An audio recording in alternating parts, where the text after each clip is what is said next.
Hello. Hello ಅಣ್ಣ, ನಮಸ್ತೆ. ನಮಸ್ಕಾರಮ್ಮ ತಾಯಿ. ನಮಸ್ಕಾರ ಅಣ್ಣ. ಹೇಳಮ್ಮ. ಅಣ್ಣ, ನನ್ ಜೀವನದಲ್ಲೂ ರಾಯರು ಅತ್ಯದ್ಭುತವಾದ ಪವಾಡನ್ ಮಾಡಿದ್ದಾರೆ. ಹ್ಮ್. ಅದನ್ನ ಮರೆಯಕ್ಕ ಆಗದಿರೋ ಅಂತ ನನ್ ಜೀವನಾನ ಸೆಟಲ್ ಮಾಡಿರುವಂತ ಒಂದ್ ಪವಾಡ ಅಣ್ಣ ಇದು. ಅಬ್ಬಬ್ಬಬ್ಬಬ್ಬ. ಹೇಳಮ್ಮ ತಾಯಿ. ಯಾಕಂದ್ರೆ ನನ್ ಒಂದ್ ದೊಡ್ಡ ಸಂಕಷ್ಟದಿಂದ ಪಾರ್ ಮಾಡಿದಾರಣ್ಣ ನಂದು. ಹೌದೇನಮ್ಮ? ಹೌದಣ್ಣ, ಇವತ್ತು ನಾನ್ ಚೆನ್ನಾಗಿದ್ದೀನಿ ಅಂದ್ರೆ ಹಾ ಹಾ ಹಾ ಹಾ ಹಾ. ನನ್ ರಾಯರೇ ನನ್ಗ ದೊಡ್ಡ ಶಕ್ತಿ. ನನ್ಗೆ ನನ್ ಪವಾಡ ಮಾಡಿರೋದಂತ ದೊಡ್ಡ ಶಕ್ತಿ ಅವ್ರು. ಓಹೋ. ಅವತ್ತಿಂದ ಹಿಡಿದು ಇವತ್ತಿನವರೆಗೂ ನಾನ್ ರಾಯರ ಸ್ಮರಣೆನೆ ಮಾಡ್ತಾ ಇದ್ದೀನಿ. 4 ಜನಕ್ಕೆ ಹೇಳ್ತಾ ಇದ್ದೀನಿ ನಾನ್ ರಾಯರಲ್ಲಿ ಒಳ್ಳೇದು ಪೂಜೆ ಒಳ್ಳೇದು. ಮಾಡ್ರಿ ನನಗೆ ಅಂತ ಹೇಳಿ. ಬಹಳ ತುಂಬಾ ಖುಷಿ ಆಗುತ್ತೆ ಈ ತರದಲ್ಲಿ ಹೇಳ್ತಿರ್ಲ ತಾಯಿ. ಹೇಳಮ್ಮ ತಾಯಿ, ಏನ್ ಪವಾಡ ಮಾಡಿದಾರೆ ಹೇಳಮ್ಮ. ಯಾಕಂದ್ರೆ ನನ್ ಜೀವನ ಒಬ್ಬ ವ್ಯಕ್ತಿಯಿಂದ ಹಾಳಾಗ್ತಾ ಇತ್ತು. ನನ್ ಮನೆಯವರು ಒಬ್ಬನಿಂದ ನನ್ ಜೀವನ ಹಾಳಾಗ್ತಾ ಇತ್ತು ಅಣ್ಣ. ಹ್ಮ್. ಅದನ್ನ ತಪ್ಪಿಸಿ ನನ್ಗ ಒಬ್ಬ ಒಳ್ಳೆ ವ್ಯಕ್ತಿಗೆ ಮದ್ವೆ ಆಗುವಾಗಿ ಮಾಡಿದಾರಣ್ಣ ನನ್ ಜೀವನಾನ. ಒಂದ್ ಒಳ್ಳೆ ಕುಟುಂಬಕ್ಕೆ ಒಂದ್ ಒಳ್ಳೆ ವ್ಯಕ್ತಿಗೆ ಒಂದ್ ಒಳ್ಳೆ ಕುಟುಂಬ ಅಣ್ಣ. ಹಾ ಹಾ ಯಾರ್ ಹಾ. ಸಿಕ್ಕುತ್ತೋ ಬಿಟ್ಟುತ್ತೋ ಗೊತ್ತಿಲ್ಲ. ಒಬ್ಬ ಹೆಣ್ಮಗಳಿಗೆ ಅದಕ್ಕಿಂತ ಹೆಚ್ಚು ಸಿಗೋದೇನ್ ಇದನ್ನಲ್ಲ, ತಪ್ಪಲ್ಲ. ಅದೇ ದೊಡ್ಡದು. ಒಂದ್ ಹೆಣ್ಮಕ್ಳು ಒಂದ್ ಒಳ್ಳೆ ಗಂಡ, ಒಂದ್ ಒಳ್ಳೆ ಸಂಸಾರ ಸಿಗ್ಬೇಕನ್ನೋದು ಅದೇ ಒಂದ್ ದೊಡ್ಡ ಪುಣ್ಯ ಹೆಣ್ಮಕ್ಳಿಗೆ ಅನ್ಸುತ್ತೆ ನನ್ ಸತ್ಯ. ಪ್ರಕಾರ ಅಣ್ಣ. ಹೌದಮ್ಮ, ಯಾಕಂದ್ರೆ ನಾ ಸತ್ಯ. ಎಷ್ಟೋ ಜನರು ಕೇಳಿದೀನಿ ನನ್ನ ಕಷ್ಟನ. ಗಂಡನ್ ಮನೇಲಿ ಎಷ್ಟೋ ಕಷ್ಟ ಇದೆ, ಹಂಗೆ ಇದೆ ಹಿಂಗೆ ಇದೆ ಅಂತ. ಹ್ಮ್ ನಾವ್ ಹ್ಮ್ ಹ್ಮ್ ಈಗ ನಾವ್ ಒಂದ್ ಜೀವನದಾಗ ಸಾಗುವಷ್ಟು ಆರ್ಥಿಕವಾಗಿ ಸ್ವಲ್ಪ ಸಫಲರಾಗಿದ್ದೀವಿ. ಹ್ಮ್ ಹ್ಮ್. ಆದ್ರೂ ಪರವಾಗಿಲ್ಲ ಅಣ್ಣ. ನಾನ್ ನೆಮ್ಮದಿಯಿಂದ ಅದೇ, ನಾನು ಒಂದು ಖುಷಿಯಲ್ಲಿ ನಾನ್ ರಾಯರನ್ನ ನಂಬ್ತೀನಿ ಅಣ್ಣ. ಅವ್ರೇ ನನ್ಗೆ ಈ ಜೀವನ ಕೊಟ್ಟಿರೋದು. ಓಹೋ. ಓಕೆ ಅಮ್ಮ. ಹಂಗಾಗಿ ಅದಕ್ಕೆ ನಾನ್ ರಾಯರನ್ನ ನಂಬಿರೋದಣ್ಣ. ಯಾಕಂದ್ರೆ ನನ್ ಲೈಫ್ ಅಲ್ಲಿ ನಮ್ ಮನೆಯವ್ರೆ ಸ್ವತಃ ನನ್ನ ತಂದೆ ತಾಯಿನೇ ಕೆಟ್ಟ ವ್ಯಕ್ತಿ ಕೊಡ್ತಾ ಇದ್ರು ನನ್ನ. ಓಕೆ ಅಮ್ಮ. ನನ್ ಗಂಡನ್ ನನ್ ಇಷ್ಟಪಟ್ಟವ್ನು ನಾ ಮದ್ವೆ ಆಗಿದ್ದು ನನ್ ಜೀವನ ಉಳಿತಣ್ಣ. ಯಾಕಂದ್ರೆ ರಾಯರ ಅನುಗ್ರಹಿಸಿದ್ರು ಅದನ್ನ. ಅದನ್ನು ತಪ್ಪು ಹೋಗೋ ಅವಕಾಶ ನೋಡಿ ಅಮ್ಮ, ಮಾಡ್ಕೊಡ್ತಾ ಇದ್ರು. ಒಂದು ವಿಚಾರದಲ್ಲಿ ಹೇಳ್ತೀನಿ, ಇನ್ನೊಬ್ಬರ ಬಗ್ಗೆ ನಾವು ಕೆಟ್ಟದಾಗಿ ಹೇಳೋದು ಬೇಡ. ಯಾಕಂದ್ರೆ ತಂದೆ ತಾಯಿದು ಏನ್ ಕರ್ತವ್ಯ ಇರುತ್ತೆ. ನನ್ನ ಮಗಳಿಗೆ ವಯಸ್ಸಾಗ್ತಾ ಇದೆ, ನನ್ನ ಮಗಳಿಗೆ ಮದುವೆ ಆಗ್ತಾ ಇಲ್ಲ ಅಂತ ಅವ್ರು ಗೊಂದಲದಲ್ಲಿ ನಿಂತ್ಕೊಂಡು ನನ್ನ ಮಗಳಿಗೆ ಮದುವೆ ಆಗ್ಲಿ ಅಂತ ಹೇಳಿರ್ತಾರೆ. ಹೊರತು ಅವ್ರಿಗೆ ನಾವು ಬೇರೆಯವ್ರ ಗೊತ್ತಿರಲ್ಲ ಬಗ್ಗೆ, ಅಣ್ಣ. ಹೌದು. ಹೌದು, ಬೇರೆಯವ್ರ ಬಗ್ಗೆ ತಪ್ಪಾಗಿ ಮಾತಾಡುವುದು ಬೇಡ ತಾಯಿ. ಹಾ, ಒಳ್ಳೇದಾಯ್ತು. ಹೇಳಮ್ಮ ತಾಯಿ, ಹೇಳು. ಹೌದಣ್ಣ. ಅವ್ರಿಗೆ ನಾನ್ ವಯಸ್ಸಾಗಿದೆ, ಬೇಗ ಮದ್ವೆ ಮಾಡ್ಬೇಕು ಅಂತ ಹೇಳಿ ಅವ್ರು ಅನ್ಕೋದ್ರು. ಆಮೇಲೆ ಅದೆಲ್ಲ ಪೂಜಾ ಅವ್ರಿಗೂ ಸ್ವಲ್ಪ ಇದನ್ ಮಾಡಿ ಆಮೇಲೆ ಅವ್ರೇ ನಿಂತು ನನ್ ಮದ್ವೆ ಮಾಡಿದ್ರಣ್ಣ. ಇಲ್ಲ ಅಂತ ನನ್ಗೆ ನಾ ಇಷ್ಟಪಟ್ಟಿದ್ ಹುಡ್ಗನ್ ಜೊತೆನೆ ನನ್ ಧರ್ಮಸ್ಥಳದಲ್ಲಿ ಹೋಗಿ ಒಳ್ಳೆ ರೀತಿಯಿಂದ ಮದ್ವೆ ಮಾಡಿ ಸಾಕ್ಷಾತ್ ಮಂಜುನಾಥೇಶ್ವರ ಆಶೀರ್ವಾದದಿಂದನೇ ನನ್ ಮದ್ವೆ ಆಯ್ತಣ್ಣ. ಮದುವೆ ಆಯ್ತು ಆದ್ರೂ. ಆಯ್ತಣ್ಣ, ಆಯ್ತು. ನಾ ಈಗ ಸುಖವಾಗಿದ್ದೀನಿ. ಅದಾದ ನಂತರ ನಮ್ ಮನೇಲಿ ನನ್ ಚಿಕ್ಕ ತಂಗಿ ಇದ್ದಾಳೆ ಅಣ್ಣ. ಅವಳು ಮದ್ವೆ ವಯಸ್ಸಿಗಿದ್ಲು. ಅದಾದ ನಂತರ ನನಗ ಕೊಟ್ಟು ಮದ್ವೆ ಮಾಡ್ಬೇಕನ್ನೋ ಹುಡುಗ ಅವ್ಳ್ ಕೊಡೋಣ ಅಂತೇಳಿ ನಿರ್ಧಾರ ಮಾಡ್ಬಿಟ್ರಣ್ಣ ನಮ್ ಮನೇಲಿ. ಪಾಪ, ಏನಮ್ಮ. ನನಗ ಕೊಟ್ಟು ಮದ್ವೆ ಮಾಡ್ಬೇಕನ್ನೋ ಹುಡುಗನ್ನ ನಾನ್ ಇವ್ರನ್ ಮದ್ವೆ ಆಗ್ಬಿಟ್ಟೆ. ನಾ ಇಷ್ಟಪಟ್ಟವ್ರನ್ ಮದ್ವೆ ಆಗ್ಬಿಟ್ಟೆ ಅಣ್ಣ. ಇಷ್ಟಪಟ್ಟವ್ರ ಮದ್ವೆ ಆದ ತಕ್ಷಣ ಆ ಹುಡುಗನ್ ನಮ್ ಮನೇಲಿ ಬಿಡಕ್ಕೆ ತಯಾರಿಲ್ಲಣ್ಣ. ಆ ಹುಡುಗನ್ನ ಅವ್ನ್ ಬೆಂಗಳೂರಲ್ಲಿ ಇದಾನಣ್ಣ. ಅವನು ಯಾವ್ದೋ ಒಂದ್ ಇದ್ರಲ್ಲಿ ಮಾಡ್ತಾ ಇದ್ದಾನೆ. ಒಂದು ಗೌರ್ಮೆಂಟ್ ಜಾಬೇ ಅಣ್ಣ, ಚಲೋ ಜಾಬ್ ಇದೆ. ಅವನ್ಗೆ ನನ್ ತಂಗಿನ ಕೊಟ್ಟು ಮದ್ವೆ ಮಾಡ್ಬಿಟ್ರಣ್ಣ ಪಾಪ.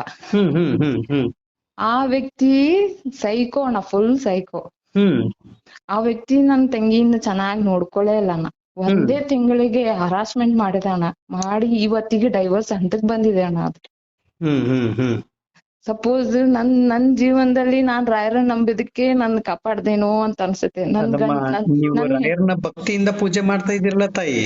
ನೀವು ಭಕ್ತಿಯಿಂದ ಪೂಜೆ ಮಾಡಿದ್ದಕ್ಕೆ ಬೇಡ ಮಗಳೇ, ನೀನು ನರಕದ ಜಾಗಕ್ಕೆ ಹೋಗ್ತಾ ಇದೀಯಾ, ಕಷ್ಟದ ಜಾಗಕ್ಕೆ ಹೋಗ್ತಾ ಇದೀಯಾ, ನಾನು ನಿನ್ನ ಅಲ್ಲಿಗೆ ಕಳಿಸಿ ಕೊಡುವುದಿಲ್ಲ ಅಂತ ಹೇಳಿ ಇವತ್ತು ನಿಮ್ಗ ಒಂದು ಒಳ್ಳೆ ಸಂಬಂಧಕ್ಕೆ, ಒಳ್ಳೆಯ ಕುಟುಂಬ, ಅತ್ತೆ ಮಾವ ಅಲ್ಲ, ತಂದೆ ತಾಯಿ ಅವರು ನಿಮಗೆ ಆ ರೂಪದಲ್ಲಿ ಇವತ್ತು ಒಂದು ನಿಮ್ಗೆ ಅನುಗ್ರಹ ಮಾಡಿದ್ದಾರೆ ಗುರು ರಾಘವೇಂದ್ರ ಸ್ವಾಮಿ ಅವರು. ಹೌದಣ್ಣ. ನಾನ್ ಸಾಯುತನ ಮರ್ಯಾದಿಲ್ಲ. ಅಲ್ಲಿ ನನ್ ತಂಗಿ ಎಷ್ಟು ನರಕ ಅನುಭವಿಸಿದಳಣ್ಣ ಪಾಪ. ಒಂದೇ ತಿಂಗಳು ಅವಳು 1-2 ತಿಂಗಳು ಫಸ್ಟಿಗೆ ಅವನ ಬಗ್ಗೆ ಗೊತ್ತೇ ಇಲ್ಲಣ್ಣ. ಅಷ್ಟು ನಯವಾಗಿ ಅಷ್ಟು ಮೋಸ ಮಾಡಿ ನಮ್ ಮನೇಲಿ ಎಲ್ಲರೂ ನಂಬಿಸಿ ಅವಳ ನಮ್ ದೊಡ್ಡ ಮಗಳನ್ನ ಬೇರೆ ಕಡೆ ಕೊಟ್ಟಿದೀವಿ ಅಂತ ಹೇಳಿದಾಗ ಸಣ್ಣ ಮಗಳಿಗೆ ಆಫರ್ ಬಂತು. ಅವಳನ್ನು ಒಪ್ಕೊಂಡ್ ಅವನು ಮಾಡ್ಕೊಳಕ್ಕೆ. ಅದೆಲ್ಲ ಅರ್ಜೆಂಟ್ ಅಲ್ಲಿ ಮಾಡ್ಕೊಂಡ್ಬಿಟ್ಟಾನ. ಆಮೇಲೆ ಅವ್ರ ಫ್ಯಾಮಿಲಿನೂ ಅವ್ನಿಗೆ ಹಚ್ಕೊಳ್ಳಿ ಈ ತರ ಸಮಸ್ಯೆ ಮಾಡ್ತಿದ್ದ ನಿಮ್ ಹುಡುಗ ಅಂದ್ರೆ ಅವ್ರು ಕೂಡ ಒಂದ್ ಯಾವ್ದಕ್ಕೆ ನಮ್ಗ್ ಸಂಬಂಧ ಇಲ್ಲ, ಅವ್ನ್ ಹೊರಗಡೆ ಇದಾನೆ, ನಮ್ಗ್ ಏನ್ ಸಂಬಂಧ ಇಲ್ಲ, ಏನ್ ಹೇಳಾಕ್ ಹೋಗ್ಬೇಡ ಅಂತ ಒಂದ್ ದಿನ ಫೋನ್ ಎತ್ತಂಗಿಲ್ಲ, ಅವ್ನ ಸಮಸ್ಯೆನೂ ಕೇಳಂಗಿಲ್ಲ. ಎಲ್ಲಾ ಹಿರಿಯರ ಜೊತೆನ ಮಾತಾಡಿ ಮದ್ವೆ ಮಾಡಿದ್ರು ಅವ್ನ್ ಸಮಸ್ಯೆ ಏನ್ ಹೇಳಂಗಿಲ್ಲ, ಯಾರ್ ಹತ್ರ ಬಗೆಹರ್ಸೋದಣ್ಣ. ಒಂದಿನ ನಮ್ ತಂಗಿನ ಕೂಡ್ ಹಾಕಿ ಸಿಕ್ಕಾಪಟ್ಟೆ ಹೊಡೆದ್ ಬಿಟ್ಟಿದ್ದಾನ. ಬೆಂಗಳೂರಲ್ಲಿ ಯಾರು ಇಲ್ಲ, ಸಂಬಂಧಿಕರಿಲ್ಲ, ಏನಿಲ್ಲ. ಅವಳು ಪಾಪ ಅನ್ಭವಿಸಿ ಇದನ್ ಮಾಡಿ ಸಿಕ್ಕಾಪಟ್ಟೆ ಹೊಡೆದ್ ರಕ್ತ ಎಲ್ಲ ಬರುವಂಗ ಹೊಡೆದ್ ಬಿಟ್ಟಿದ್ದಾನ. ಅವು ಫೋನ್ ಗೀನ್ ಎಲ್ಲಾ ಕಸ್ಕೊಂಡ್ ಅವ್ಳು ಅವ್ನ್ ಏನು ಕುಡಿಯೋದಿಲ್ಲ, ಯಾವ್ ಚಟ ಇಲ್ಲ ಅಂತ ಹೇಳಿ ಮದ್ವಿ ಮಾಡ್ಕೊಂಡು ಅವ್ನ್ ಎಲ್ಲಾ ಚಟ ಇದ್ದಾನೆ ಅವಂಗೆ. ಕುಡುದು ಹೊಡೆದ್ ಬಿಟ್ಟಿದ್ದಾನೆ. ಕುಡುದು ಎಲ್ಲಾ ಮೊಬೈಲ್ ಇಸ್ಕೊಂಡ್ ಮುಖ ಅಕಸ್ಮಾತ್ ಆಗಿ ನಮ್ ತಂಗಿಗೆ ಏನೋ ತಲೆ ಓಡಿಸಿ ಮೊಬೈಲ್ ತಗೊಂಡ್ ನಮ್ ತಮ್ಮಗೆ ಫೋನ್ ಮಾಡಿ ಹಿಂಗ ಎಲ್ಲಾ ಆಗಿದೆ, ನಾನ್ ಕರ್ಕೊಂಡ್ ಹೋಗ್ರಿ, ಇಲ್ಲ ನಾನ್ ಸತ್ತು ಹೋಗ್ತೀನಿ, ಈ ತರ ಮಾಡ್ತಿದಾನ ಅಂತ ಹೇಳ್ದ. ಕರ್ಕೊಂಡ್ ಬಂದಾದ್ಮೇಲೆ ಈ ತರ ಅವ್ನ್ ಬೇಡ ಅಂತೇಳಿ ಮನೆ ಹಿರಿಯರು ಯಾರು ಕೊಡ್ತಾ ಇಲ್ಲಣ್ಣ. ಒಂದ್ಸಲ ಮತ್ತೆ ಸಮಾಧಾನ ಮಾಡಿ ನಾ ಈ ತರ ಮಾಡೋದಿಲ್ಲ ಅಂತ ಮತ್ತೆ ಕರ್ಕೊಂಡ್ ಹೋದಾನ. ಮತ್ತು ಅದೇ ತರ ನಿಮ್ ಫ್ಯಾಮಿಲಿ ಬಿಟ್ಬಿಡು, ನೀನು ನಾನ್ ಇಲ್ಲೇ ಇರ್ತೀನಿ, ಮನೆಯಲ್ಲಿ ಕಿಲ್ಲಿ ಹಾಕೊಂಡ್ ಹೋಗ್ತೀನಿ, ಒಂಥರ ಸೈಕೋಣ, ಬರೇ ಸಂಶಯ ಮಾಡುದು, ಅವಳಿಗೆ ಹೊಡಿಯುದು ಮಾಡುದು. ಅವಳು ಚಿಕ್ಕ ವಯಸ್ಸಣ್ಣ ಇನ್ನು ಅವಳಿಗೆ ಪಾಪ ಆತರ ಚಿತ್ರಹಿಂಸೆ ಮಾಡಿ ಅವಳನ್ನ ಇಲ್ಲ. ಈಗ ಡೈವರ್ಸ್ ಹಂತಕ್ ಬಂದಿದೆ ಅಣ್ಣ. ಅದ ಬೇಡ ನಮ್ಮ ಅಪ್ಪಾಜಿ ಮೊದ್ಲೇ ಹೆಣ್ಮಕ್ಳ ಮೇಲೆ ತುಂಬಾ ಪ್ರೀತಿ ಅಣ್ಣ. ಹಂಗಾಗಿ ಅವಳು ನನ್ ಸಣ್ಣ ಮಗಳು, ಅವಳ ಪ್ರೀತಿನ ಎಷ್ಟೆಲ್ಲಾ ಹೆಂಗ್ ಬೇಕ್ ಹಂಗ್ ಇದ್ದಂಗ ಬಳಸಿದೀನಿ ನಾನು ಅಂತ ಒಂದ್ ಕಡೆ ಕೊಟ್ಟು ನಾ ತಪ್ಪು ಮಾಡಿದೆ ನಾನು ಅಂತ ಹೇಳಿ ಅವ್ರಿಗೆ ಇನ್ನಾದ್ರೂ ಮರಗ್ತಾರಣ್ಣ. ನಾನ್ ನನ್ ಕೊಡುದನ್ನ ಅವ್ರ್ ಕೊಟ್ಟೆಲ್ಲ ನೀ ಪಾರಾದಿ, ನೀನ್ ಏನೋ ನಮ್ನೆಲ್ಲಾ ಎದುರು ಹಾಕೊಂಡ್ ಮಾಡ್ಕೊಂಡ್ರುನು ಇನ್ನ ನಿನ್ ಜೀವನ ಚಲೋ ಐತಿ, ಆರಾಮ್ ಆದಿ ನೀನ್, ನನ್ ಸಣ್ಣ ಮಗಳನ್ ಬಲಿ ಕೊಟ್ಬಿಟ್ಟೆ ನಾನು ಅಂತ ಹೇಳಿ ಇನ್ನಾದ್ರೂ ಮರಗ್ತಾರಣ್ಣ ನಮ್ಮ ನೋಡಮ್ಮ. ಯಾವತ್ತೂ ಆಗ್ಲಿ ತಾಯಿ, ಮದುವೆ ಆಗೋಕಿನ ಮುಂಚಿತವಾಗಿ ನಾವು ಭಕ್ತಿಯಿಂದ ರಾಯರಿಗೆ ಪೂಜೆ ಮಾಡಿದ್ರೆ ನಮಗೆ ಒಳ್ಳೆ ದಾರಿನೇ, ಒಳ್ಳೆ ಸಂಬಂಧ ಸಿಗುತ್ತೆ. ಮದುವೆ ಆಗೋಕಿನ ಮುಂಚಿತವಾಗಿ ಯೋಚನೆ ಮಾಡ್ಬೇಕು ತಾಯಿ. ನೀವು ರಾಯರ ಪಾದವನ್ನು ಹಿಡಿದು ಒಂದ್ ಮಾತು ಹೇಳ್ತೀನಿ ನಾನು. ನಮ್ ತಂಗಿ ವಿಷಯದಲ್ಲಿ ನನ್ಗೆ ಇಷ್ಟ ಇದ್ದಿದ್ದಿಲ್ಲಲ್ಲ ಹುಡುಗನ, ನನ್ ತಂಗಿಗೂ ಅವ್ನ್ಗೆ ನನ್ಗೆ ಇಷ್ಟ ಇಲ್ಲ, ಕೊಡೋದ್ ಇಷ್ಟ ಇದ್ದಿದ್ದಿಲ್ಲಣ್ಣ. ನಾ ರಾಯರ ಹತ್ರ ಅವತ್ತು ಕೇಳಿದಣ್ಣ, ನನಗೆ ಎಡಗಡೆಯಿಂದ ಪ್ರಸಾದ ಕೊಟ್ರಣ್ಣ ಅವ್ರು ಬೇಡ ಅಂತ ಹೇಳಿ. ನಮ್ ಮನೆಯಲ್ಲಿ ಕೇಳ್ಬೇಕಲ್ಲಣ್ಣ, ಎಲ್ಲಾ ನಾವ್ ಹಣ್ಗಿನ್ ಎಲ್ಲ ಇಟ್ಟು ಬಂದ್ಬಿಟ್ಟಿದೀವಿ, ಅದ್ ಹೆಂಗ್ ಮುರಿಯಾಕ್ ಬರತ್ತೆ ಮದ್ವೆ ಅಂತ ಹೇಳಿ ಮಾಡೇ ಬಿಟ್ರಣ್ಣ ಮದ್ವೆ. ಪಾಪ ಮದ್ವೆಯಲ್ಲೂ ಎಷ್ಟು ಕಿರಿಕಿರಿ ಮಾಡಿದಾರಣ್ಣ ಅವ್ರು, ಅಂದ್ರೂನು ಸಹಿಸ್ಕೊಂಡ್ ಮಾಡ್ಬಿಟ್ರು. ನನ್ ಸಣ್ಣ ತಂಗಿ ಜೀವನಾನ ಹಾಳ್ ಮಾಡ್ಬಿಟ್ರಣ್ಣ ಪಾಪ. ನಿಮ್ಗೆ ಅನುಗ್ರಹ ಆಯ್ತಮ್ಮ ಇವಾಗ? ನನಗೆ ನನ್ ಜೀವನದಲ್ಲಿ ನನ್ಗೆ ಒಳ್ಳೆ ರೀತಿಯಿಂದ ಜೀವನ ಕೊಟ್ಟಿದಾರಣ್ಣ. ಅಂದ್ರೆ ಇವಾಗ ನಿಮ್ದು ಒಳ್ಳೇದಾಗಿದೆ, ತಂಗಿದೆ ಮಾತ್ರ ನೋವಾಗಿದೆ ಅಂತ ನನ್ ತಂಗಿನ ನಾ ಬಲಿ ಆಗುದು, ನನ್ ತಂಗಿ ಬಲಿ ಆತಲ್ಲ ಅನ್ನೋದೊಂದ್ ಮರ್ಗಿದೆ ಅಣ್ಣ. ಅವಳಿಗೂ ಹೇಳಿದೀನಿ ನಾ ರಾಯರನ್ ಪೂಜೆ ಮಾಡ್ತಿದ್ದಾಳ ಅವಳು. ನೋಡಮ್ಮ, ಒಂದು ವಿಚಾರದಲ್ಲಿ ನಿಮ್ಮ ತಂಗಿಯವ್ರಿಗೆ ಹೇಳಿ, ಇವಾಗ ನಿಮ್ಮ ಜೀವನ ಹೆಂಗೆ ಸೆಟಲ್ ಆಗಿದೆ ಅದೇ ತೀರದಲ್ಲಿ ನಿಮ್ಮ ಒಳ್ಳೆ ಒಂದು ನಿಮ್ಮ ಇವಾಗೇನ್ ಡೈವರ್ಸ್ ಆಗಿದೆ ನಮ್ಮ ತಾಯಿ ತಂಗಿಗೆ? ಈಗ ಕೋರ್ಟ್ ಅಲ್ಲಿ ಕೇಸ್ ನಡೀತಾ ಇದೆ ಅಣ್ಣ. ಡೈವರ್ಸ್ ಏನೇನು ಇನ್ನೂ ಆಗಿಲ್ಲಲ್ವಾ? ಈಗ 1 ವರ್ಷ ಆತಣ್ಣ, ಅದ ಹಂಗ ಮುಂದಕ್ಕೆ ಹಾಕೊಂತ ನಾವು ಬೇಡ ಅಂತ. ಅವ್ರು ನಿಮ್ಗೆ ಬೇಡ ಅಂತಂದ ನಿರ್ಧಾರ ಮಾಡ್ಕೊಂಡಿದ್ದೀರಾ ಅಥವಾ ಇಲ್ವಾ? ಬೇಡ ಅಂತಾನೆ ಅಣ್ಣ. ಸೈಕೋ ಇದಾನ ಒಂಥರ. ಈಗ ಇದ್ದಂಗ ಮಾತ್ ಇನ್ನೊಂದ್ಸಲ ಎಲ್ಲ ಕೆಟ್ಟ ಮಾತಾಡಿದಾನ್ರಿ. ಒಂದು ವಿಚಾರದಲ್ಲಿ ನಾನು ಇದನ್ನ ರೆಕಾರ್ಡ್ ಮಾಡಿ ಮತ್ತೆ ಇದ್ರಲ್ಲಿ ಹಾಕ್ತಾ ಇದ್ದೀನಿ, ಸೋಷಿಯಲ್ ಮೀಡಿಯಾದಲ್ಲಿ ಕರೆಕ್ಟ್ ಆಗಿ ಮಾತಾಡ್ಬೇಕು. ಆಯ್ತು, ಸೈಕೋ ಇದಾರಂತ ಹೇಳ್ತಾ ಇದ್ದೀರಾ, ನಾನು ಅವ್ರ ತಂಗಿ ಕೊಡುವುದಕ್ಕೆ ಇಷ್ಟ ಆಗ್ತಾ ಇಲ್ಲ ಅಂತ ಹೇಳ್ತಾ ಇದ್ದೀರಾ? ಆಯ್ತು, ಓಕೆಮ್ಮ, ಒಪ್ಕೊಂತೀನಿ. ಆದ್ರೆ ಒಂದು ವಿಚಾರದಲ್ಲಿ ಯಾಕಂದ್ರೆ ಬದ್ಲಾಗ್ಬೇಕಲ್ಲಣ್ಣ. ಅವಳು ಪೂಜೆ ಮಾಡಿದ್ಲಣ್ಣ, ಅವನು ಬದ್ಲಾಗ್ಬೇಕು ಅಂತ ರಾಯರ್ ಪೂಜೆ ಮಾಡಿದ್ಲು. ಏನಾದ್ರು ನನಗೆ ಒಂದೇ ನಿಮಿಷ ಮಾತಾಡಕ್ಕೆ ಅವಕಾಶ ಕೊಡಿ ದಯವಿಟ್ಟು. ಇವಾಗ ನೀವು ಆಯ್ತು, ಯಾಕೆಂದ್ರೆ ಇದನ್ನ ಸೋಷಿಯಲ್ ಮೀಡಿಯಾದಲ್ಲಿ ಆಗ್ತಾ ಇರ್ತೀನಿ ಈ ಮಾತಾಡೋದನ್ನು ನಾನು. ಯಾಕಂದ್ರೆ ಈ ತಪ್ಪನ್ನು ಯಾರು ಮಾಡಬಾರ್ದು ಅನ್ನೋದಕ್ಕೋಸ್ಕರ, ನನ್ನ ಅಕ್ಕ ತಂಗಿಯಂದಿರು, ಅಣ್ಣ ತಮ್ಮಂದಿರು ಎಲ್ಲರೂ ಈ ತಪ್ಪನ್ನು ಮಾಡಬಾರ್ದು ಅನ್ನೋದಕ್ಕೋಸ್ಕರ ಇದನ್ನ ಸೋಷಿಯಲ್ ಮೀಡಿಯಾದಲ್ಲಿ ಆಗ್ತಾ ಇದೀನಿ ಇವಾಗ ನೀವು ಮಾತಾಡೋದನ್ನು. ಯಾಕೆ ಅಂದ್ರೆ ನಿಮ್ಮ ತಂಗಿಗೆ ಅವ್ರ ಜೊತೆ ಬದುಕುವುದಕ್ಕೆ ಇಷ್ಟ ಇಲ್ಲ ಅಂದ್ರೆ ಇವಾಗ ಡೈವರ್ಸ್ಗೆ ಹಾಕ್ಬಿಟ್ಟಿದೀರಾ ಅಂತ ನೀವ್ ಹೇಳ್ತಾ ಇದ್ದೀರಾ ಅಲ್ವಮ್ಮ? ವ್ಯಕ್ತಿ ಜೊತೆ ಜೀವನ ಮಾಡಕ್ಕೆ ಅವನ್ಗೆ ಅರ್ಹತೆನೇ ಇಲ್ಲ, ಅವಳನ್ನ ಬದುಕಿಸುವಂತ ಅರ್ಹತೆನೇ ಇಲ್ಲ. ಆಯ್ತು, ಇವಾಗ ನಾನು ನಿಮ್ಮ ತಂಗಿಯವರಿಗೆ ಒಂದು ವ್ರತವನ್ನು ಹೇಳ್ಕೊಡ್ತೀನಿ. ಇವಾಗ ನಿಮ್ಗೆ ಹೆಂಗ್ ನಾನು ವ್ರತವನ್ನು ಹೇಳಿದೀನಿ ಅದೇ ರೀತಿಯಾಗಿ ನಿಮ್ಮ ತಂಗಿಯವರಿಗೂ ಒಂದು ವ್ರತವನ್ನು ಹೇಳ್ತೀನಿ ರಾಯರ್ನ ಪೂಜೆ ಮಾಡುವುದಕ್ಕೆ. ಆದ್ರೆ ನಿಮ್ಮ ತಂಗಿ, ಯಾಕಂದ್ರೆ ಚಿಕ್ಕ ವಯಸ್ಸು ತಾಯಿ, ನನ್ನ ತಾಯಿ ಚಿಕ್ಕ ವಯಸ್ಸು, ಒಬ್ಬಂಟಿಯಾಗಿ ಬದುಕುವುದು ಬೇಡ ತಾಯಿ. ಒಬ್ಬಂಟಿಯಾಗಿ ಬದುಕುವುದು ತುಂಬಾ ನರಕದ ಕಷ್ಟ ತಾಯಿ. ಅದು ಎಕ್ಸಾಮ್ ಓದ್ತಾ ಇದ್ದಾಳಣ್ಣ.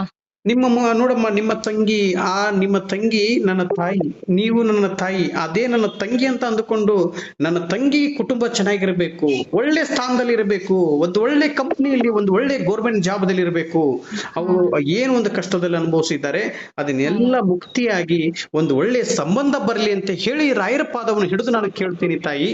ಇವತ್ತು ನಿಮ್ಮ ಜೀವನ ಹಾಳಾಗುವಂತ ಸಂದರ್ಭದಲ್ಲಿ ನಿಮ್ಮ ತಂಗಿ ಜೀವನ ಹಾಳಾಗಿದೆ, ನಿಮ್ಮ ಜೀವನ ಒಂದು ಸ್ವರ್ಗದ ಜೀವನ, ನೀವು ಅಂದ್ರೆ ಸ್ವರ್ಗದ ಬಾಗ್ಲ ತಟ್ಟಿದ್ದೀರಾ ಇವಾಗ ನೀವು. ಆದ್ರೆ ನಿಮ್ಗೇನ್ ವ್ರತವನ್ನು ಹೇಳ್ಕೊಟ್ಟಿದೀನಿ ಆ ವ್ರತವನ್ನು ಕಂಪ್ಲೀಟ್ ಮಾಡಿ ಅದಾದ್ಮೇಲೆ ನಿಮ್ಗೆ ಕೆಲಸ ಸಿಕ್ಕೇ ಸಿಗುತ್ತೆ. ಏನು ಗೌರ್ಮೆಂಟ್ ಜಾಬ್ಗೋಸ್ಕರ ನೀವು ಒಂದು ಅನುಗ್ರಹ ಆಗ್ಬೇಕು ಅಂತ ಪೂಜೆ ಮಾಡ್ತಾ ಇದ್ದೀರಲ್ಲ, ಅದು ಅತಿ ಶೀಘ್ರದಲ್ಲಿ ನಿಮ್ಗೆ ಆಗತ್ತೆ ತಾಯಿ. ನನಗೆ ನೀವು ಹೇಳ್ಕೊಟ್ಟಂತ ರಥದಲ್ಲಿ ನನಗೆ ಇವತ್ತು ಕೆಲಸ ಆಗಿದೆ ಅಣ್ಣ ಅಂತ ನೀವು ಬಾಯಿ ತುಂಬಾ ನೀವು ನನಗೆ ಕರೆದು ಹೇಳ್ತೀರಾ, ಅವತ್ತು ನನ್ನಷ್ಟು ಆನಂದ ಪಡುವುದು ತುಂಬಾ ಆನಂದ ಪಡ್ತೀನಿ. ನಿಮಗೆ ಕೆಲಸ ಆಗ್ಬೇಕು ತಾಯಿ. ಅದೇ ಮುಖಾಂತರದಲ್ಲಿ ನಿಮ್ಮ ತಂಗಿಗೆ ಏನು ಒಂದು ತಂಗಿ, ಆ ನನ್ನ ತಂಗಿಯವರು ನನ್ನ ಮನೆ ಹೆಣ್ಣು ಮಗಳು, ನನ್ನ ಮನೆ ಹೆಣ್ಣು ಮಗಳಿಗೆ ಹೊರಗಡೆ ಬಿಡುವುದಕ್ಕೆ ಅವಕಾಶ ಇಲ್ಲ, ಹೊರಗಡೆ ಹೋಗೋದು ಬೇಡ, ಒಳ್ಳೆ ಕಂಪ್ನಿಯಲ್ಲಿ ಕೆಲಸ, ಮನೇಲಿ ಕೂತ್ಕೊಂಡೇ ಬರಬೇಕು, ಆ ತರದಲ್ಲಿ ಒಳ್ಳೆ ಅನುಗ್ರಹ ಆಗ್ಬೇಕು, ಒಳ್ಳೆ ಸಂಬಂಧ ಬರಬೇಕು ಅಂತ ಹೇಳಿ ರಾಯರ ಪಾದವನ್ನು ಹಿಡಿದು ನಾನು ಕೇಳ್ತೀನಿ ತಾಯಿ. ಆದ್ರೆ ಒಂದು ವಿಚಾರದಲ್ಲಿ ಅರ್ಥ ಮಾಡ್ಕೊಳ್ಳಮ್ಮ, ರಾಯರ್ನ ನಂಬಿ ಕೆಟ್ಟವರು ಯಾರು ಇಲ್ಲ. ರಾಯರ್ನ ನಂಬಿ ಲಕ್ಷಾಂತರ ಜನರ ಬದುಕನ್ನೇ ಬದಲಾಯಿಸಿದಂತ ಮಹಾನ್ ಗುರುಗಳು ಗುರು ರಾಘವೇಂದ್ರ ಸ್ವಾಮಿಯವರು. ಅವ್ರು ಒಂದು ಹೊತ್ತು ಊಟ ಮಾಡಿ 4 ವರ್ಷ ಉಪವಾಸವಾಗಿದ್ದಾರೆ. ನಾನು ಎಷ್ಟೋ ವಿಡಿಯೋದಲ್ಲಿ ಹೇಳಿದ್ದೀನಿ ತಾಯಿ, ನನಗೆ ಎಷ್ಟು ಬೇಕು ಸಾಧ್ಯತೆ ಅಷ್ಟೇ ಇಟ್ಕೊಂಡಿದ್ದಾರೆ ಗುರು ರಾಘವೇಂದ್ರ ಸ್ವಾಮಿಯವರು. ಇನ್ನು ಮಿಕ್ಕಿರೋದನ್ನು ಬೇರೆಯವರು ಹಸುವಂತ ಬಂದಂತವ್ರಿಗೆ ಕೊಟ್ಟು ಕಳಿಸುವಂತ ಮಹಾನ್ ಗುರುಗಳು ಗುರು ರಾಘವೇಂದ್ರ ಸ್ವಾಮಿಯವರು. ಅದಕ್ಕೆ ಆ ಕಷ್ಟ ನನ್ನಲ್ಲೇ ಮುಕ್ತಿಯಾಗ್ಲಿ, ನನ್ನನ್ನು ನಂಬಿಕೊಂಡು ರಾಯರಿದ್ದಾರೆ ಅಂತ ಯಾರು ಬರ್ತಾರೆ ಅವರ ಜೀವನದಲ್ಲಿ ಪವಾಡನೆ ನಾನು ಮಾಡ್ತೀನಿ ಅಂತ ಹೇಳಿ ದೇವರಲ್ಲಿ ಜಪ ಮಾಡುತ್ತಾ ಬೃಂದಾವನದಲ್ಲಿ ಜೀವಂತವಾಗಿದ್ದಾರೆ. 700 ವರ್ಷ ನಾನು ಇರುತ್ತೇನೆ. 700 ವರ್ಷದಲ್ಲಿ, ಕಲಿಯುಗದಲ್ಲಿ 700 ವರ್ಷದಲ್ಲಿ ಎಷ್ಟು ಜನಗಳು ಇದೇ ನಮ್ಮ ಕರ್ನಾಟಕದಲ್ಲಿ, ನಮ್ಮ ಇಂಡಿಯಾದಲ್ಲಿ ಇದ್ದವರಿಗೆ ಮಾತ್ರ ನಾನು ಅನುಗ್ರಹ ಮಾಡ್ತೀನಿ ಅಂತ ಹೇಳ್ತಾ ಇಲ್ಲ. ಎಲ್ಲಿ ಬೇರೆ ಕಡೆ ಕಂಟ್ರಿಲಿ ಇದ್ರು ಅವ್ರನ್ನ ಅನುಗ್ರಹ ಮಾಡ್ತೀನಿ ಅಂತ, ಎಲ್ಲೇ ಇದ್ರು ನೀವು ನನ್ನ ಮಕ್ಕಳು ಅಂತ ಹೇಳಿದ್ದಾರೆ ತಾಯಿ. ನಿಮ್ಮ ತಂಗಿಗೆ ನನಗೆ ನನ್ನ ನಂಬರ್ ಕೊಡಮ್ಮ, ನಿಮ್ಮ ತಂಗಿಯವ್ರಿಗೆ. ಅವ್ರ ಕರ್ಮಗಳು ಕಳೆದು ಹೋದ್ರೆ ಬೇಗನೆ ಸಿಗುತ್ತೆ. ಇವತ್ತು 70,000-80,000 ಜನ ನನಗೆ ಕರೆ ಮಾಡ್ತಾ ಇದ್ದಾರೆ. ಅಷ್ಟು ಜನದೊಳಗಡೆ ಅವ್ರ ಕರ್ಮಗಳು ಬೇಗ ಕಳೆದು ಹೋಯ್ತು ಅಂದ್ರೆ ನನ್ನ ನಂಬರ್ ಅವ್ರಿಗೆ ಸಿಕ್ಕೇ ಸಿಗುತ್ತೆ. ನಾನು ಅವ್ರ ಹತ್ರ ಮಾತಾಡ್ತೀನಿ ತಾಯಿ. ಇವಾಗ ನಾನು ಕೇದಾರ್ನಾಥಕ್ಕೆ 7 ತಿಂಗಳಾಗುತ್ತೆ ತಾಯಿ ನಾನು ಹೋಗುವುದಕ್ಕೆ. ನಂದು ಪೂಜೆ ಇರುವುದಿಲ್ಲ, ಏನು ಇರುವುದಿಲ್ಲ. ನಾನು 7 ತಿಂಗಳ ಹಗಲು ರಾತ್ರಿ ದೇವರಲ್ಲಿ ಕೇಳಿಕೊಂಡು, ತಂದೆ ನೀವಿದ್ದೀರಾ ಅಂತ ಹೇಳಿಕೊಂಡು ಗುರು ರಾಘವೇಂದ್ರ ಸ್ವಾಮಿಯವರ ಪಾದವನ್ನು ಹಿಡಿದು ನಾನು ಮಂತ್ರಾಲಯದಿಂದ ಕೇದಾರ್ನಾಥದ ಹೊರಗು ಹೋಗಿ ಪಾದಯಾತ್ರೆ ಮಾಡ್ಕೊಂಡು ಬಂದಂತ ಸಂದರ್ಭದಲ್ಲಿ ಎಲ್ಲರಿಗೂ ಒಳ್ಳೇದಾಗ್ಬೇಕು. ಅಕಸ್ಮಾತ್ ಏನಾದ್ರು ದೇವರು ಪ್ರತ್ಯಕ್ಷವಾಗಿ ನನ್ನಲ್ಲಿ ಏನ್ ಮಗನೇ ಇಷ್ಟು ದೂರ ಬಂದಿದ್ದೇನೆ ನೀನು ನಡೆದುಕೊಂಡು ಬರಿಗಾಲಿಲ್ಲಿ ಅಂತ ಕೇಳಿದ್ರು ಅಂದ್ರೆ, ನಾನು ದೇವರಲ್ಲಿ ಒಂದೇ ಒಂದು ಮಾತು ಕೇಳ್ತೀನಿ, ಏನ್ ಬೇಕು ನಿನಗೆ ಅಂತ ಕೇಳಿದ್ರು ಅಂದ್ರೆ, ನನಗೆ ಆಸ್ತಿ ಅಂತಸ್ತು ಬೇಡ, ನನಗೆ ಆರೋಗ್ಯವಾಗಿಡು. ಅದೇ ರೀತಿಯಾಗಿ ಯಾರು ನನ್ನ ಅಕ್ಕ ತಂಗಿಂದಿರು, ನನ್ನ ತಾಯಂದಿರು, ನನ್ನ ಅಣ್ಣ ತಮ್ಮಂದಿರು ಏನೋ ಒಂದು ಕಷ್ಟದಿಂದ ನನಗೆ ಹೇಳ್ಕೊಂಡಿದ್ದಾರೆ, ನನ್ನ ತಂಗಿ ಮದುವೆ ಆಗ್ಬೇಕು ಅನ್ಕೊಂಡಿದ್ದಾರೆ, ನನಗೆ ಒಂದು ಒಳ್ಳೆ ಗೌರ್ಮೆಂಟ್ ಜಾಬ್ ಸಿಗ್ಬೇಕು ಅನ್ಕೊಂಡಿದ್ದಾರೆ, ನನಗೆ ಒಳಗಡೆ ಒಂದು ಒಳ್ಳೆ ದೊಡ್ಡ ಕಾಯಿಲೆ ಇದೆ, ಆ ಕಾಯಿಲೆಗೆ ಮುಕ್ತಿ ಆಗ್ಬೇಕು ಅಂತ ಫೋನ್ ಮಾಡಿದವರು ಇದ್ದಾರೆ, ನಾನು ದುಡ್ಡು ಕಳ್ಕೊಂಡಿದ್ದೀನಿ ಆ ದುಡ್ಡು ನನಗೆ ಸಿಗಬೇಕು ಮತ್ತೆ ಅಂತ ಹೇಳಿದವರು ಇದ್ದಾರೆ. ಯಾರು ಮದುವೆ ಗಂಡನ ಕರ್ಕೊಂಡು, ಪಾಪ ಅವರು ಇನ್ನೂ ಡೈವರ್ಸ್ ಆಗಿಲ್ಲ, ಎಷ್ಟೋ ಜನಗಳು ತಾಯಂದಿರಿದ್ದಾರೆ, ನನ್ನ ಗಂಡ ಇವತ್ತು ನನ್ನ ಒಟ್ಟಿಗೆ ಬರಬೇಕು ಅಂತ ಹೇಳಿದವರಿದ್ದಾರೆ. ಅಂತವ್ರಿಗೆ ಎಲ್ಲರಿಗೂ ಒಳ್ಳೇದಾಗ್ಬೇಕು. ಏನಮ್ಮ ನಾನು ಹೇಳಿದೆ ಅಣ್ಣ, ರಾಯರು ನಂಬು, ಅವ್ರೇನ ಚೇಂಜ್ ಆಗ್ಬೋದು. ಇವತ್ತು ಒಂದು ವಿಚಾರ ಅಲ್ಲ, ದೇವ್ರು ಪ್ರತ್ಯಕ್ಷವಾದ್ರೆ ಇವರೆಲ್ಲರಿಗೂ ಒಳ್ಳೇದಾಗಬೇಕು ತಂದೆ ಅಂತ ದೇವರಲ್ಲಿ ಕೇಳ್ಕೊಂಡು ಗುರು ರಾಘವೇಂದ್ರ ಸ್ವಾಮಿಯವರು, ತಂದೆ ನನಗೆ ದೇವರಲ್ಲಿ ಕರೆದುಕೊಂಡು ಹೋಗ್ತೀರಾ ಅಂತಂದು ಗುರುಗಳ ಹತ್ರ ನಾನು ಕೇಳಿದ್ದೀನಿ. ಬಾಕಂದ ನೀನ್ ಚಿಂತೆ ಮಾಡ್ಬೇಡ, ನಾನು ಕರೆದುಕೊಂಡು ಹೋಗ್ತೀನಿ ನಿನ್ನ ಅಂತ ಹೇಳಿ ಕೇದಾರ್ನಾಥಕ್ಕೆ ದೇವರಲ್ಲಿ ಭೇಟಿ ಮಾಡಿಸುವುದಕ್ಕೆ ಗುರು ರಾಘವೇಂದ್ರ ಸ್ವಾಮಿಯವರೇ ಕರೆದುಕೊಂಡು ಹೋಗ್ತಾ ಇದ್ದಾರೆ ತಾಯಿ. ಅಲ್ಲಿ ಹೋಗಿ ಬಂದಂತ ಸಂದರ್ಭದಲ್ಲಿ ನಿಮ್ಮೆಲ್ಲರಿಗೂ ಒಳ್ಳೇದಾಗ್ಬೇಕು ಅನ್ನುವುದೇ ನನ್ನ ಭಾವನೆ. ಅದನ್ನ ಖಂಡಿತ ನಾನು ಕೇಳ್ಕೊಂಡ್ ಬರ್ತೀನಿ. ಇನ್ನೊಂದ್ ಮಾತ್ರ ನಾನು ಹೇಳಿದೆ, ಇವಳಿಗೆ ಈ ತರ ಆಗ್ತಿದೆ ಅಂದ್ರೆ ರಾಯರು ನಂಬು, ಪೂಜೆ ಮಾಡು ಅಂತ ಪೂಜೆ ಮಾಡಿ ಅವ್ಳು ಫೋರ್ಸೇಬಲ್ ಮಾಡಿ ಅವಳ ಗಂಡನ್ ಕರ್ಕೊಂಡ್ ಹೋಗಿದ್ದಾಳಣ್ಣ ಮಂತ್ರಾಲಯಕ್ಕೆ. ಆ ಮನುಷ್ಯ ಆ ರಾಯರನ್ ದರ್ಶನ ಮಾಡಿಲ್ಲ, ಎಂತ ಕರ್ಮಗೀಡಿ ಅವನು. ನಾ ಬರಲ್ಲ ಅಲ್ಲಣ್ಣ, ರಾಯರ ದರ್ಶನ ಮಾಡಕ್ ಎಲ್ಲೆಲ್ಲಿಂದನೂ ಬರ್ತಾರಣ್ಣ, ಅಲ್ಲಿ ತನ ಹೋಗಿ ರಾಯರ ದರ್ಶನ ಮಾಡ್ಲಿಲ್ಲ ಅಂದ್ರೆ ಹೆಂಗಣ್ಣ? ಯಾರು? ನಾವ್ ಬರ ನಿಮ್ಮ ತಂಗಿ ಯಜಮಾನ್ರು? ನಮ್ ತಂಗಿ ಗಂಡರ ಅಣ್ಣ. ಹಾ ಹಾ, ಬೇಡಮ್ಮ, ಬೈದ್ ಬೇಡ ಅವ್ರಿಗೆ. ಅದೇ ಇಲ್ಲ ಅಂದ್ರೆ ಅವ್ರ ಅನ್ಕೊಂಡೆ ಅಣ್ಣ, ಕರ್ಮಗಳು ಇತ್ತು ಅಂತ. ರಾಯರೇ ಅಣ್ಣ ರಾಯರೇ ಅವ್ರನ್ನ ದರ್ಶನ ತಗೊಳ್ಕೆ ಬಿಟ್ಟಿಲ್ ಬಿಡ ಅಂತೇಳಿ ಸುಮ್ನೆ ಆದಿವಿ ಅಣ್ಣ. ಅವಳು ನಮ್ ತಂಗಿ ಅಲ್ಲಿ ತನ ನಾನು ಹಂಗಾದ್ರೂ ನನ್ಗ ಅವ್ನ್ ಚೇಂಜ್ ಆಗ್ತಾನೋ ಅಂತೇಳಿ ನಾ ಅಲ್ಲಿ ಕರ್ಕೊಂಡ್ ಹೋದೆ. ಅವ್ನ್ ದರ್ಶನನೇ ಮಾಡ್ಲಿಲ್ಲ, ನನ್ನೂ ಸರಿಯಾಗಿ ದರ್ಶನ ಮಾಡಕ್ಕೂ ಬಿಡ್ಲಿಲ್ಲ, ಬೇಗ ಕರ್ಕೊಂಡ್ ಬಂದ್ಬಿಟ್ಟ ಅಂತಣ್ಣ. ಹಂಗಾಗಿ ಅವಳು ಪಾಪು ಬಾಳ್ ನೊಂದು ಬೇಡ ಅಂತೇಳಿ ಬಿಟ್ಲಣ್ಣ. ಈಗ ಅವಳು ಕಾಂಪಿಟೇಟಿವ್ ಎಕ್ಸಾಮ್, ಗವರ್ಮೆಂಟ್ ಜಾಬ್, ನನ್ ಕಾಲ್ ಮೇಲೆ ನಾನ್ ನಿಂತು ಯಾವ ಮದ್ವೆ ಬೇಡ ಏನು ಬೇಡ, ನನ್ ಕಾಲ್ ಮೇಲೆ ನಾನ್ ನಿಂತು ತಂದೆ ತಾಯಿ ನೋಡ್ಕೋತೀನಿ ಅಂತ. ನಿಮ್ಮ ತಂಗಿ ಹೆಸರು ಏನಮ್ಮ ತಾಯಿ? ಅವಳ ಹೆಸರು ಲಕ್ಷ್ಮಿ ಅಣ್ಣ. ಲಕ್ಷ್ಮಿ ನೋಡಮ್ಮ, ಅದ್ಭುತವಾಗಿದೆ ಲಕ್ಷ್ಮಿ ಅಂತ ಹೇಳಿ. ಆ ತಾಯಿಗೆ ಒಂದು ಒಳ್ಳೆ ಗೋರ್ಮೆಂಟ್ ಜಾಬ್, ದೊಡ್ಡ ಅವ್ರು ಏನ್ ಅಂದುಕೊಂಡಿದ್ದಾರೆ ಅದಕ್ಕಿಂತ ಒಂದು ಗುಂಜಿ ಜಾಸ್ತಿನೇ ಸಿಗುತ್ತೆ ತಾಯಿ. ಸಿಕ್ತು ಅಂತ ನೀವು ನನಗೆ ಕರೆ ಮಾಡಿ ತಿಳಿಸ್ತೀರಾ ತಾಯಿ? ಈ ಮಾತನ್ನು ನೆನಪಿಟ್ಕೊಳ್ಳಮ್ಮ. ನಿಮಗೆ ಹೆಂಗೆ 9 ವಾರದ ವ್ರತವನ್ನು ತಿಳಿಸ್ಕೊಟ್ಟಿದ್ದೇನೆ, ಅದೇ ರೀತಿಯಾಗಿ ಆ ತಾಯಿಗೂ ತಿಳಿಸ್ಕೊಡ್ತೀನಿ. ಆ ತಾಯಿ ನನಗೆ ಕರೆ ಮಾಡುವುದಕ್ಕೆ ಹೇಳಮ್ಮ ತಾಯಿ. ಖಂಡಿತ ರಾಯರ್ನ ನಂಬಬೇಕು, ನನಗೆ ಬೇರೆ ಏನು ಬೇಡ. ರಾಯರ್ ನಿಮ್ಮಲ್ಲಿ ಆಸ್ತಿ ಕೊಡಿ, ದುಡ್ಡು ಕೊಡಿ, ನೀವು ನನಗೊಂದು ಕಾರ್ ಕೊಡಿಸಿ, ನನಗೊಂದು ಬಂಗ್ಲೆ ಕೊಡಿಸಿ ಅಂತ ಯಾವತ್ತೂ ಕೇಳಿಲ್ಲ ರಾಯರು. ರಾಯರು ಏನ್ ಕೇಳಿದ್ದಾರೆ? ನಿಮ್ಮ ಭಕ್ತಿ ಮಾತ್ರ ಕೇಳಿದ್ದಾರೆ. ಭಕ್ತಿಯಿಂದ ನೀನು ನನ್ನ ಸನ್ನಿಧಾನಕ್ಕೆ ಬಾ ಮಗಳೇ, ನೀನು ಕೇಳಿದ್ದೆಲ್ಲ ನಾನು ಕೊಡುತ್ತೇನೆ ಅಂತ ಹೇಳಿದ್ದಾರೆ ಗುರು ರಾಘವೇಂದ್ರ ಸ್ವಾಮಿಯವರು. ಅದಕ್ಕೆ ಅಷ್ಟು ಮಾಡಿ ತಾಯಿ. ಇವತ್ತು ನೀವ್ ಹೇಗಿದ್ದೀರಮ್ಮ? ಚೆನ್ನಾಗಿದ್ದೀರಲ್ಲ ತಾಯಿ? ನಾ ಚೆನ್ನಾಗಿದ್ದೀನಿ ಅಣ್ಣ. ನಮ್ದ್ ಸ್ವಲ್ಪ ಬಾಡ್ಗಿ ಮನೇಲಿ ಇದೀವಿ ಅಣ್ಣ, ಹಿಂಗಾಗಿ ಸ್ವಲ್ಪ ನಮ್ ಪಾಪು ಇದೆ ಈಗ, ಅದ್ರದ್ದು ಎಲ್ಲಾ ಮುಂದಿನ ಫ್ಯೂಚರ್ ಎಲ್ಲಾ ನೋಡ್ಕೋಬೇಕಂತ ಆರ್ಥಿಕ ಹೋಗಿ ಅವ್ರದ್ದು 20,000 ಅಷ್ಟೇ ಬರುತ್ತೆ, ಅದ್ರಲ್ಲಿ ಸಾಲ ಇಲ್ಲ. ಹಂಗಾಗಿ ಬೇಡಮ್ಮ, 20,000ದಲ್ಲಿ ಇವತ್ತು ನಿಮ್ಗೆ ಅನುಗ್ರಹ ಮಾಡ್ತಾರೆ. ಇವತ್ತು ನೀವೇನು 9 ವಾರದ ವ್ರತವನ್ನು ಕೇಳಿದ್ದೀರಾ, ನಿಮ್ಗೆ ಗೌರ್ಮೆಂಟ್ ಜಾಬ್ ಬೇಕು ಅಂತ ಕೇಳಿದಿರಲ್ಲ, ಗೌರ್ಮೆಂಟ್ ಜಾಬ್ ಸಿಗುತ್ತೆ. 40,000 ರಿಂದ 50,000 ಸಿಕ್ತು ಅಂತಂದು ಖುಷಿಯಿಂದ ಹೇಳ್ತಿರಲ್ಲ, ಆವಾಗ ನನಗೆ ಅಯ್ಯೋ ನನ್ನ ತಂಗಿಗೆ ಇಷ್ಟು ಕೆಲಸ ಸಿಕ್ತಾ, ಇಷ್ಟು ದೊಡ್ಡ ಇದ್ರಲ್ಲಿ ಸಿಕ್ತಾ ದೊಡ್ಡ ಕೆಲಸ ಅಂತ ನಾನು ಬಹಳ ಆನಂದ ಪಡ್ತೀನಿ ತಾಯಿ. ಖಂಡಿತಮ್ಮ. ಆದ್ರೆ ಇನ್ನೊಂದು ವಿಚಾರದಲ್ಲಿ ತಾಯಿ, ಇವಾಗ ಏನ್ ಮಾತಾಡಿದೀವಿ ಈ ವಿಡಿಯೋ ಮಾತ್ರ ನಾನು ಸೋಷಿಯಲ್ ಮೀಡಿಯಾದಲ್ಲಿ ಹಾಕ್ತೀನಿ ತಾಯಿ. ಯಾಕಂದ್ರೆ ಎಲ್ಲಾ ತಾಯಿಂದ್ರು ಅರ್ಥ ಮಾಡ್ಕೋಬೇಕು. ಯಾಕಂದ್ರೆ ಮದುವೆ ಆಗುವುದು ಒಂದೇ ಸತಿ, ಒಂದು ಸತ್ತ ಮದುವೆ ಆಯ್ತು ಅಂದ್ರೆ ಅದು ಲೈಫ್ ಟೈಮ್ ತಾಯಿ. ನಾವ್ ಇರುವವರೆಗೂ ಒಬ್ನೇ ಗಂಡ ತಾಯಿ. 1 ವರ್ಷ, ಯಾಕಂದ್ರೆ ಯೋಚನೆ ಮಾಡ್ಬೇಕು, ಇದು ಸಾವಿರಾರು ವರ್ಷ ಸಂಬಂಧ. ಅದಕ್ಕೆ ದುಡುಕಬಾರದು. ಯಾರೇ ಆಗ್ಲಿ, ನನ್ನ ಅಣ್ಣ ತಮ್ಮಂದಿರಾಗ್ಲಿ, ಅಲ್ಲ ಅಣ್ಣ ತಮ್ಮಂದಿರಾಗ್ಲಿ, ನನ್ನ ಅಕ್ಕ ತಂಗಿಂದಿರಾಗ್ಲಿ, ಯಾರು ಈ ತಪ್ಪನ್ನು ಮಾಡಬಾರದು ಅನ್ನುವುದಕ್ಕೋಸ್ಕರ ಈ ನಿಮ್ಮ ಧ್ವನಿನ ನಾನು ಸೋಷಿಯಲ್ ಮೀಡಿಯಾದಲ್ಲಿ ಹಾಕ್ತೀನಿ. ನಿಮ್ಮದೇನು ಅಭ್ಯಂತರ ಇಲ್ಲಲ್ವಾ ತಾಯಿ? ಇಲ್ಲ. ಓಕೆ ಅಮ್ಮ, ಒಳ್ಳೇದಾಗ್ಲಿ. ನೀವು ನಾನು ಹೇಳ್ಕೊಟ್ಟಂತ ಪೂಜೆದಲ್ಲಿ ಮಾಡಿ ತಾಯಿ, ಖಂಡಿತ ನಿಮಗೆ ಒಳ್ಳೇದಾಗತ್ತೆ. ಒಳ್ಳೇದಾದ್ಮೇಲೆ ನನಗೆ ಕರೆ ಮಾಡ್ಬೇಕು ತಾಯಿ. ನೀವು ನನಗೆ ಕೆಲಸ ಸಿಕ್ಕಿದೆ, ನೀವು 9 ವಾರ ಹೇಳ್ಕೊಟ್ಟಂತ ಸಂದರ್ಭದಲ್ಲಿ ನಾನು 9 ವಾರ ಪೂಜೆ ಮಾಡಿದೆ. ಇವತ್ತು ನನಗೆ ಅನುಗ್ರಹ ಆಯ್ತು ಅಂತಂದು ನೀವು ನಿಮ್ಮ ಧ್ವನಿ ಮುಖಾಂತರದಲ್ಲಿ ನನಗೆ ಸಲ್ಲಿಸಬೇಕು ನನ್ನ ತಾಯಿ. ಆಯ್ತಮ್ಮ, ಒಳ್ಳೇದಾಗ್ಲಿ. ಮತ್ತೇನಾದ್ರೂ ಹೇಳ್ಕೊಂಡಿದ್ದೇನಮ್ಮ ತಾಯಿ? ಏನಿಲ್ಲ, ನಿಮ್ ಆಶೀರ್ವಾದ ಒಂದಿರ್ಬೇಕು, ನಾವ್ ಮಾಡಿದ ಪೂಜೆಗೆ ಅನುಗ್ರಹ ಸಿಕ್ಲಿ ಹತ್ರ ಬೇಡ್ಕೊಳ್ಳಿ ಅಣ್ಣ. ಖಂಡಿತ ನಿಮ್ ಕೆಲಸ ಹಾಗೇ ಆಗುತ್ತೆ. ಇವತ್ತು ನಾನು ಎಲ್ಲಾ ಮುಡುಪ್ ಕಟ್ಟಿದೀನಿ ಅಣ್ಣ, 9 ವಾರ ಮಾಡಿದೀನಿ, 5 ತುಪ್ಪದ ದೀಪ ಹಚ್ತಿದ್ದೆ 11 ವಾರಗೆ. ರಾಯರು ಒಂದು ಮಾತು ಹೇಳಿದ್ದಾರೆ, ನೀವೆಲ್ಲರೂ ಇವರೆಲ್ಲ ನನ್ನ ಭಕ್ತಾದಿಗಳು, ಇವರೆಲ್ಲ ನನ್ನ ತಾಯಿಂದ್ರು, ಎಲ್ಲಾ ನನ್ನ ಮಕ್ಕಳು ನನಗೆ ಪೂಜೆ ಮಾಡ್ತಾ ಇದ್ದಾರೆ. ಅದು ಪೂಜೆ ಮಾಡೋದು ವಿಧಾನ ಗೊತ್ತಿಲ್ಲ ಅವ್ರಿಗೆ, ನೀನು ತಿಳಿಸ್ಕೊಡು ಮಗನೇ ಅಂತ ಹೇಳಿದ್ದಾರೆ. ಆದ್ರೆ ನೀವು 8 ಗಂಟೆ 9 ಗಂಟೆ 10 ಗಂಟೆ ಪೂಜೆ ಮಾಡ್ತೀರಾ, ಸಲ್ಲುವುದಿಲ್ಲ ತಾಯಿ. ಇಲ್ಲ ಅಣ್ಣ, ನಾವ್ ಬೆಳಿಗ್ಗೆ 3:30 ಇಲ್ಲ 4 ಗಂಟೆ 5:30 ಅಂತ ಮಾಡಿದ್ದೀರಾ. ಆದ್ರೆ ನಾನು ಹೇಳ್ಕೊಟ್ಟಂತದಲ್ಲಿ ಪೂಜೆ ಮಾಡಿಲ್ಲ ನೀವು. ಸತ್ಯವಾಗಿ ನೀವು ಮಾಡಿದೀರಾ, ಇಲ್ಲ ಅಂತ ಹೇಳ್ತಾ ಇಲ್ಲ, ಸತ್ಯವಾಗಿ ನುಡಿಬೇಕು. ನಾನು ಹೇಳ್ದಂಗ್ ನೀವು ಪೂಜೆ ಮಾಡಿದೀರಾ? ಅಲ್ಲ, ನಿಮ್ದು ವ್ರತನ ಬೇರೆ, ನಾವು ಬೇರೆ ಮಾಡಿದ್ವಿ. ಅದೇ ವ್ರತನೇ ನಾನು ಹೇಳ್ತಾ ಇರೋದು. ನಾನು ಹೇಳ್ಕೊಟ್ಟಂತ ವ್ರತದಲ್ಲಿ ನೀವು ಮಾಡಿ ಒಳ್ಳೇದಾದ ಬೇರೆ ನೀವು ನನಗೆ, ಯಾಕಂದ್ರೆ ಒಳ್ಳೇದಾಗ್ಲಿಲ್ಲ ಅಂದ್ರೆ ನಮ್ ಕರ್ಮಗಳು ಇನ್ನೂ ಇದೆ ಅಂತ ಅರ್ಥ. ನಿನ್ನೆ ಒಂದು ತಾಯಿ ನನಗೆ ಫೋನ್ ಮಾಡಿದ್ರು, ಅದನ್ನ ಒಂದು ಬೆಳಗ್ಗೆ ಆ ವಿಡಿಯೋ ಹಾಕ್ತಿದೀನಿ ನೋಡಮ್ಮ. ಆ ತಾಯಿ ನನಗೆ ಏನ್ ಹೇಳಿದ್ರು ಅಂದ್ರೆ, 10ನೇ ವಾರದಲ್ಲಿ ನನಗೆ ಅನುಗ್ರಹ ಆಗಿದೆ ಅಂತ ಹೇಳಿದ್ರು. 10ನೇ ವಾರದಲ್ಲಿ ಅನುಗ್ರಹ ಆದವ್ರು ಇದಾರೆ, 12ನೇ ವಾರದಲ್ಲಿ ಅನುಗ್ರಹ ಆದವ್ರು ಇದಾರೆ, 15ನೇ ವಾರದಲ್ಲಿ ಅನುಗ್ರಹ ಆದ್ರೆ, 21ನೇ ವಾರದಲ್ಲಿ ಅನುಗ್ರಹ ಆದವ್ರು ಇದಾರೆ ತಾಯಿ. ಯಾಕೆ ಅವ್ರಿಗೆ ಬೇಗ ಅನುಗ್ರಹ ಆಗ್ಲಿಲ್ಲ ಅಂದ್ರೆ ಅವ್ರ ಕರ್ಮಗಳು ಹಂಗ ಸುತ್ಕೊಂಡ್ಬಿಟ್ಟಿತ್ತು ತಾಯಿ. ಆ ಕರ್ಮಗಳು ಮುಕ್ತಿ ಆಗ್ಲಿ ಅನ್ನೋದಕ್ಕೋಸ್ಕರ 9 ವಾರದ ವ್ರತವನ್ನು ನಾನು ನಿಮಗೆ ತಿಳಿಸಿಕೊಟ್ಟಿರುವುದು ತಾಯಿ.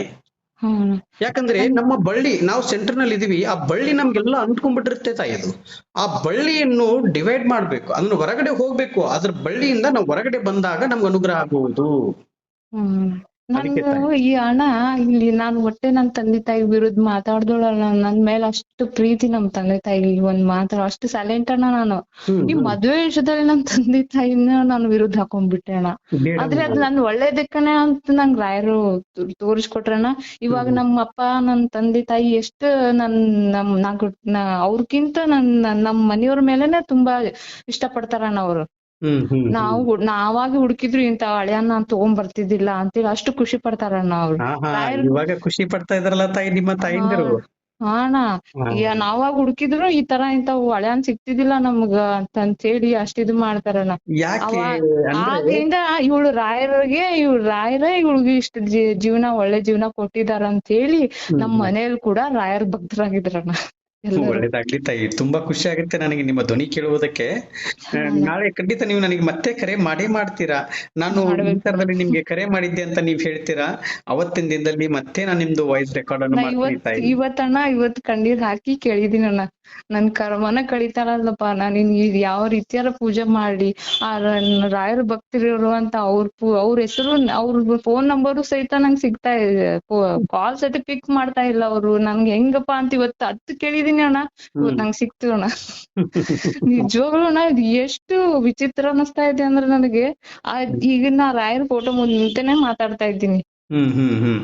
ತಾಯಿ, ಒಂದೇ ಒಂದು ತಾಯಿ ನನ್ನ ಧ್ವನಿ ಅವ್ರ ಹತ್ರ ಏನು ಕೇಳಲ್ಲ ನಾನು ಜಾಬ್ಗೋಸ್ಕರ ಓದ್ತಾ ಇದ್ದೀನಲ್ಲ, ನಂಗ್ ಸ್ವಲ್ಪ ಮರು ಜಾಸ್ತಿ ಅಣ್ಣ. ವಿದ್ಯೆ ಬುದ್ಧಿ ಕೊಡಪ್ಪ, ನನಗೆ ಎಕ್ಸಾಮ್ ಟೈಮಲ್ಲಿ ಸರಿಯಾಗಿ ಉತ್ತರ ಹಾಕಿ ಬರುವಂತ ವಿದ್ಯೆ ಬುದ್ಧಿ ಕೊಡಪ್ಪ, ಜ್ಞಾನ ಕೊಡಪ್ಪ ಅಂತೇಳಿ ಅಜ್ಞಾನ ನಾಶಾಯ ವಿಜ್ಞಾನ ಪೂರ್ಣ ಸುಜ್ಞಾನ ದಾತೆ ನಮಸ್ತೆ ಗುರು ಶ್ರೀ ರಾಘವೇಂದ್ರಾಯ ಅಂತ ಅದನ್ನೇ ಮಂತ್ರ ಹೇಳ್ತೀನಿ ಅಣ್ಣ ನಾನು.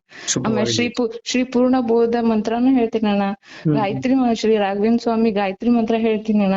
ಅದೆಲ್ಲಾನು ನನ್ಗ್ ಬಾಯಟ್ ಆಗ್ಬಿಟ್ಟಿತಾವ್ ದಿನಾ ಹೇಳಿ ಒಂದು ಲೈನ್ ನಿಮ್ಮ ಧ್ವನಿ ಮುಖಾಂತರದಲ್ಲಿ ಕೇಳೋಣ ತಾಯಿ. ಯಾವ್ದಣ್ಣ? ನೀವ್ ಹೇಳಿ, ಏನ್ ಹೇಳ್ತಿದಾರ ಹೇಳಿ ರಾಯರ ಬಗ್ಗೆ. ರಾಘವೇಂದ್ರ ಸ್ವಾಮಿಯನ ಹೇಳಿ, ಏನ್ ಹೇಳ್ತಾ ಇದ್ದೀರಾ? ವೆಂಕಟನಾಥ ವಿದ್ಮಹಿ ಓಂ ಸಚ್ಚಿದಾನಂದ ವಿದ್ಮಹಿ ನನ್ ಮಾತು ಶ್ರೀ ಪೂರ್ಣ. ನನಗೆ ಏನು ತಲೆನೇ ಹೋಗ್ತಾ ಇಲ್ಲ, ಖುಷಿಗಣ ಮೈ ಎಲ್ಲ ಕೈಯಲ್ಲಿ ಕೂದ್ಲೆಲ್ಲ ತಾಯಿ. ಚಿಂತಿಸಬೇಡಿ, ಯಾಕಂದ್ರೆ ಒಳ್ಳೇದಾಗ್ಲಿ. ಇವತ್ತು ನಾನು ಜಂಬ ಕೊಚ್ಕೊಂತ ಇಲ್ಲ ನಿಮ್ಮ ಹತ್ರ ತಾಯಿ. 80,000 70,000 ನನಗೆ ಜನಗಳು ಕರೆ ಮಾಡ್ತಾ ಇದ್ರಂತ ನಾನು ಜಂಬದಿಂದ ಹೇಳ್ತಾ ಇಲ್ಲ. ಆದ್ರೆ ನನ್ನ ತಾಯಂದಿರು, ಎಲ್ಲಾ ತಾಯಂದಿರು ಹೊರಗಿನಿಂದ ಇರ್ತಾರೆ, ಅದು ತುಂಬಾ ನೊಂದ್ಕೊಂಡ್ಬಿಟ್ಟಿರ್ತಾರೆ ತಾಯಿ. ಅದಕ್ಕೋಸ್ಕರ ಅವ್ರಿಗೆ ನನಗೆ ಲೈನ್ ಸಿಕ್ಕಿರುವುದಿಲ್ಲ. ಆದ್ರೆ ದಯವಿಟ್ಟು ಎಷ್ಟೋ ಜನಗಳು ನನ್ನ ತಾಯಿಂದರು ಬೈಕೊಂಡಿದ್ದಾರೆ, ನನ್ನ ಅಣ್ಣ ತಮ್ಮಂದಿರು ಬೈಕೊಂಡಿದ್ದಾರೆ. ಇವ್ರೇನು ಯಾವಾಗ ನೋಡಿದ್ರು ಬಿಜಿ ಸ್ವಿಚ್ ಆಫ್ ಅಂತ ಹೇಳ್ತಾ ಇದ್ದಾರೆ ಅಂತ ಸುಮಾರು ಜನ ಬೈಕೊಂಡಿರ್ತಾರೆ. ಆದ್ರೆ ನಾನು ಯಾರು ನನ್ನ ವೈಯಕ್ತಿಕವಾಗಿ ನಾನು ಯಾರ ಹತ್ರ ನಾನು ಮಾತಾಡಿಲ್ಲ ತಾಯಿ. ಎಲ್ಲಾ ಮಾತಾಡಿದ್ದು ನನ್ನ ತಾಯಿಂದಿರು, ನನ್ನ ಅಣ್ಣ ತಮ್ಮಂದಿರು, ನನ್ನ ಸ್ನೇಹಿತರು, ನನ್ನ ಅಕ್ಕ ತಂಗಿಂದಿರ ಜೊತೆನೇ ನಾನು ಮಾತಾಡ್ತಾ ಇದ್ದೀನಿ ಹೊರತು ನಾನು ಬೇರೆ ಯಾರ ಹತ್ರನೂ ನಾನು ನನ್ನ ಟೈಮ್ ವೇಸ್ಟ್ ಮಾಡ್ತಾ ಇಲ್ಲ.